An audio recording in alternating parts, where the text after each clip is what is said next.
Microphone testing. Microphone testing. So I did a thing. Was it the smartest thing? Maybe not, but all I can say is, in terms of money, we have no money. In terms of car, we have a T6 R design. Extra, extra, read all about it. Extra, extra, read all about it.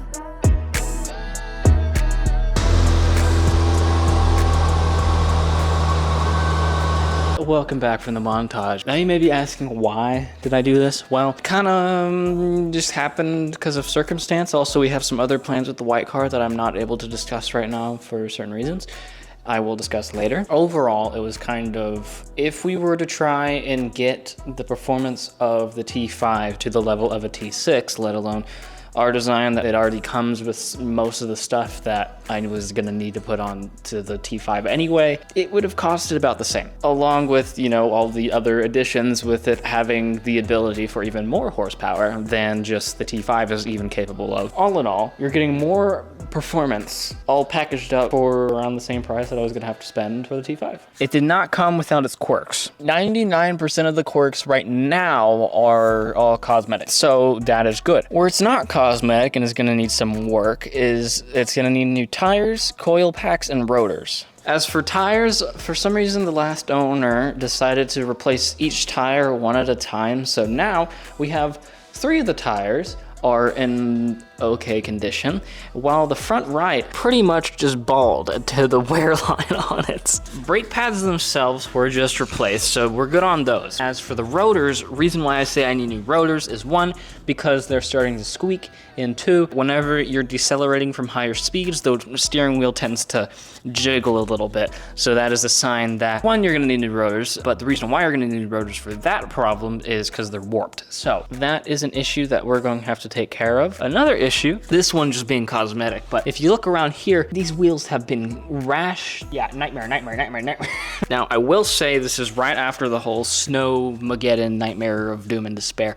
And with that, obviously in a flippin' R design, you're gonna wanna go out there and do some donuts. Forgetting, however, whenever I was going to my friend's house to pick him up, because he did not want to drive, because he has a front-wheel drive car. This is all-wheel drive, by the way. Going into a downhill, this is me coming down, this is his neighborhood going up. Yeah, it basically forms a bowl of ice. It was a left turn, too, so as you can see, front right tire being bald as a baby's butt cheek, and taking a left turn, anything above 3 miles an hour will make you slide.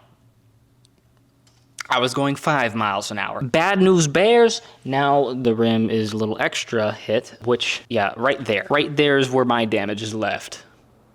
And probably where the concrete is still on the side of the rim. Look, is it my fault? Yes. Yeah, that's my fault. But could I have taken the other car with the actually good tires on it? Yes. Do I want to mess up that car that has the good tires on it, though? No. And that is why we didn't want to take that one, because this one was already going to need wheel repair, was already going to need alignment. Oh yeah, forgot to mention that too, it needs an alignment before all of that, and was already going to need new tires. So that was the perfect concoction for me to say, hey, if we're going to put new tires on this thing, let's do some donuts on it. And that led to where we are now. We did have it inspected, however. Nothing was bent. Why was it inspected? Well, another problem with the car. One of the deals that we managed to squeak out with the car deal, it was a more independent dealership, blah, blah, blah, so on and so forth. Yeah, the headliner of the car was a little bit saggy, I will mention. And we were like, hey, if we can just go ahead and knock that out of the way and get that over with, cool, let's do it. So we got that in there. So they sent it to the shop that they were gonna have it done at. And when the guy was putting it back together, he mixed some plugs up and triggered the SRS light and all of my sensors to stop working, which then proceeded to, from what we can understand, short the SRS module, making us have to replace all of that, which left a hefty dent in my bank account of about $1,000 and something dollars, all included of labor, inspection, and the module itself. So while it was on the lift anyway, I may as well go up to them and ask them to, look at the wheels real quick. For those who don't know Volvos and all of that stuff, you may be asking, what is it giving you? Why would you get a car with an SRS light on and all this other stuff that's wrong with it? Well, the main stuff is it's giving me a 3-liter inline 6 here with a twin scroll turbo that is in the back, so that's going to be really annoying if I ever have to mess with the turbo. Producing 325 horsepower, 354 foot-pounds of torque, and that is, I believe, whenever it has it in sport mode. Correct me if I'm wrong, because I think that either is whenever it's in sport mode or just because it's an R design, because it does have the Polestar tune on it as well. So that's what applies whenever it goes into sport mode. As you can see, it comes also with the R design strut bar here. And as we can also see, my hunch was correct in the white car, that all of this dead space that was in the white car is now placed with the airbox, the AC compressor, and a couple of other hoses and things to, you know, fit a 3-liter engine compared to a 2.5-liter engine that is out there. If you guys want to help in any way, all I'm going to ask you to do is subscribe, like, comment, share it to your friends, do something, spread the word, because that's honestly the best way that I can have you guys just assist me in this project, just build a community, and I will keep producing these videos for you guys. Yeah. The next step on this timeline here is going to be the tires and the alignment. So as for the tires, I'm going to be doing all of that myself. I already bought the tires and have them going to the dealership that currently sponsors me for my racing. By the way, if you don't know, my racing channel, top right corner of the screen, or whatever, yeah, whatever one's top right. You can check that out, see the stuff that goes on there. Pretty cool. They have seen me mount and dismount tires before and know that I can do it. So on top of me knowing them for that purpose, that's why they let me use their stuff and all of that, like you saw in the last video. So it is worth it to know some people that have equipment that you need. I will try and record me doing the tires, mounting and balancing them. As for the alignment, I don't think I will be able to, because that's in a separate shop. So that's a whole different thing. I don't know. From the history, I didn't see any change of coil packs. I did see spark plug change. So on average, I think it's 110,000 miles that you want to change your coil packs before they look like this and melt down essentially, which would not be fun. So yeah, we got some stuff in the sights for this car later in this video. So I will see you then. Coming into the shop with the car on the lift, we see our Michelin Pilot Sport AS4s here. So they're pretty good quality tires, but gotta take these things off and swap them over. So we head to the back of the shop where we let out all the air in the tires to put it on their pneumatic tire machine and get ready to swap these puppies over. It's good that I went ahead and did this, because this is happening. That, and there's some other marks around the tires over there too. This is the last one here, and just gonna try and record this one. I did have to ask some help at first, because it's been a while since I did the tires, and also I've never done one with a TPMS sensor inside of it. So I had to ask one of the other techs, be like, hey, got a whole another thing in there that you can break if you don't do it right.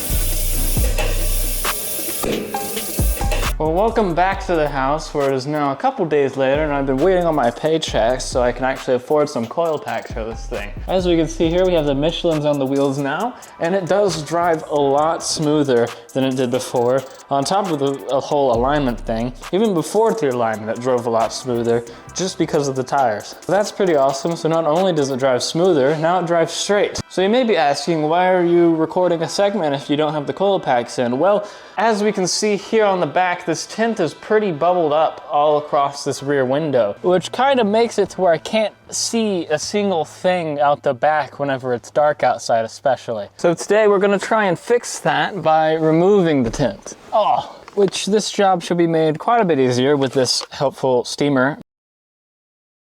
But this is kind of a hard section to get to, so let's pop these down. Luckily, my car has a button right here that lets me just pop down the rear headrests. It wants me to turn the car on. There we go, now the headrests are down. That's all we needed from you. But if your car doesn't have something like that type of button and you're trying to kind of follow along here,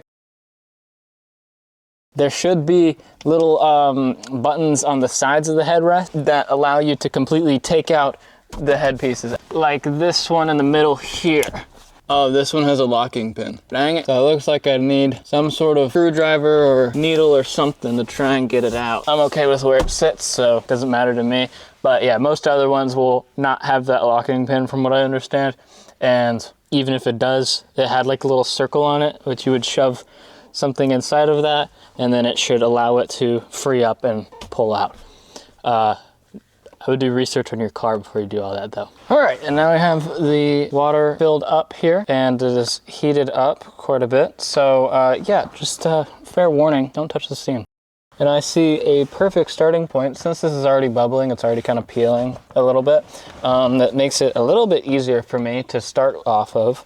So ideally we would have something of like a pick tool or a razor blade. I didn't have a pick tool. I found something like this. I'm gonna try and use this to peel down and get something started. So right here, there's this point that we can peel at here and start from, but we're not gonna start peeling at it until we get the steam going. So let's get this farty started.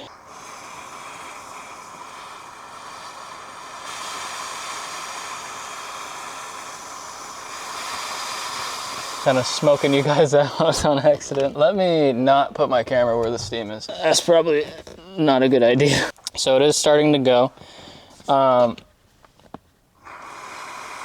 You don't want to go and just like go full ham ripping down the tint, because that will make your tint just rip essentially, and you're not going to get anywhere with that. Look how easy that's coming down. All right, so now you have a point that you have started, and you can work your way down from here. Sorry, what?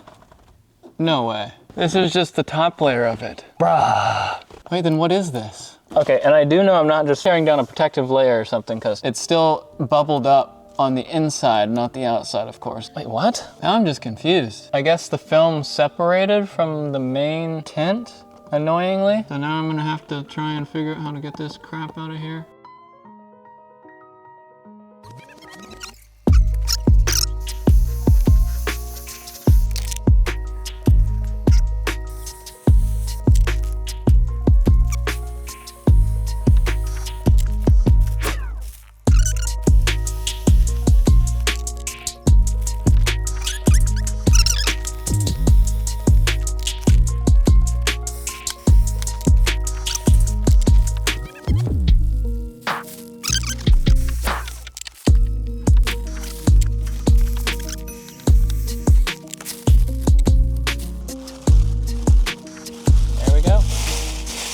Layer one, now for layer two. Well, welcome back, because the battery died on this camera. Yes, anyway. So the hypothesis we're having right now is that what I just peeled off is the like upper layer of, my dad gave the analogy of like when a sticker, like the top layer of the sticker comes off, but the actual sticky stuff doesn't. And we're thinking that this is just the glue and adhesive and like a very thin layer that's just holding it all on right now, because it's looking very brittle. Like, okay, let me see if I can do this. We have all of this fog and crap here basically, and then I barely pressed on this bubble and there's this crack right here now because of it. So I'm gonna try and start from one of the bubbles and work my way out. But because of my rear windows having defrosters, I can't just like scrape it off with a razor or something, because if I did, then I would not have rear defrosting windows anymore. Which is really annoying. Really annoying. You see the black lines and the dots. So that is the part of the heated window system. So if we ever use a razor blade on that section, that's gonna peel all of that off too. So we can't use a razor blade on that section. That's why it's been so annoying. Now, luckily, that bubble that I was working at was so close to the top, so then I could bring it up to the top, as we can see there as it's clear. And then I started peeling from the side now, and we're working our way back down from there. And we're gonna try and, you know, create that canopy as we did on the last little bit there. Also, since we know where the top of the film is now, we can work our way around the sides of it as well, get the steam going there. Only had to refill the steam once so far, so that's, I mean, I don't know how efficient that is. We are working with a really small tank. It says not to fill more than 9 ounces at a time, so we're using 9 ounces of water per tank, if that matters. But yeah, we're starting to get the progress on it, and I'm happy with that. And holy crap, I thought this was gonna take a whole lot longer than it's going to now, but now that we have it started, hopefully it's just gonna go right through. Oh my gosh, dude. My foot is asleep and it does not feel good at all. I think I like overstretched it too. Oh, dude. Yeah, the steam kept burning me. So my dad came out and gave me a cotton glove and a rubber glove so we can actually hold and pull at the same time as steaming, and that makes the process go a lot faster. So that's really nice. Hopefully this doesn't become an issue here. This is where my brake light is. But yeah, let's keep pushing.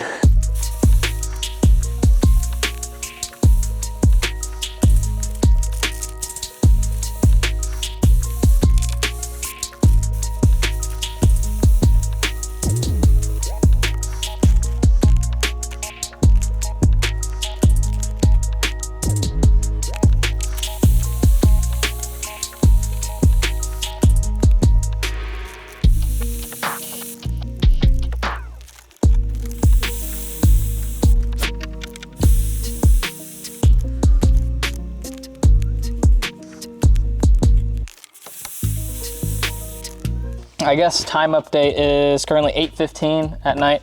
I don't know when I started, but I've been kind of like taking the steam and then kind of like pulling it at the same time. But since this is so brittle, I can't do that. So watched a couple of those videos over again, and then literally part of what they say is let the steam do the work. I mean, I know this is a different type of use case than regular tint because this tint has peeled off of the main thick layer. So I'm just running off of the super thin layer of just straight tint. But either way, like you see some of these rough edges here. I don't know if you can, but yeah, it's kind of where I was pulling at it and it was ripping off. But now, yeah, after this though, I just need to clean this window off because a lot of these bubbles kind of left this residue for some reason. Here's what it looks like right now compared to whenever I did that last B-roll shot, and it's definitely some more progress. So let's keep it going. We got halfway down the window. Been at this for quite a few hours. Barely making progress. And this is just the rear window. I need the tint redone on the other 4 windows, and sure those might be easier, but it's just, what the crap. I'm gonna dry things up, leave the windows open overnight in case there's any moisture trapped in here, which I can feel there is. Yeah, we got more than half. I'll call that a valiant effort. But I mean, this gets me where I wanted to be, where I can see behind me.